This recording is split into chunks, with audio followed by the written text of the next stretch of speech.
कसे काय मंडळी, तर आज रिक्षा जशी घराकडे येईल ना मी पटपटावून बाहेर दिली आणि पहिला तर सामान काढूक लागले आणि सोड्याची बॉटल घेऊन इलेले तर बाबून म्हटले आणि सोडो तर येवा पहिलं तर सोडं पिऊन घेऊया आणि जसं सोडं पिऊन झालं ना मी पिशवी चाळूक चालू केले तर आतमध्ये होते केक आणि बघितलं तर डेकोरेशनचं सामान पण होतं. तर पप्पानी पहिले तर रिक्षेक हार बांधूक चालू केल्याने रिक्षा तर आमची रेडी झाली आणि घरात येऊन बघते तर दिव्या मस्तपैकी फुगे फुगे होता आणि आई तर आज एकदम जबरदस्तच रेडी झालेली. आणि जसे फुगे फुगवून झाले ना आम्ही जरा खेळाक चालू केलो. आमचा लहानपण काय अजून जाऊक नाही होता. नंतर म्हटलं डेकोरेशनची तयारीच करून घेऊया.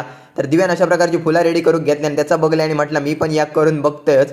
बनवून झालेली सगळी आणलो आणि गाडी एक चिकटवलो तर आपली गाडी तर एकदम डेकोरेशन करून झालेली होती. थोडक्यात पण एकदम मस्त. आतमध्ये येलो आणि केक होते 2.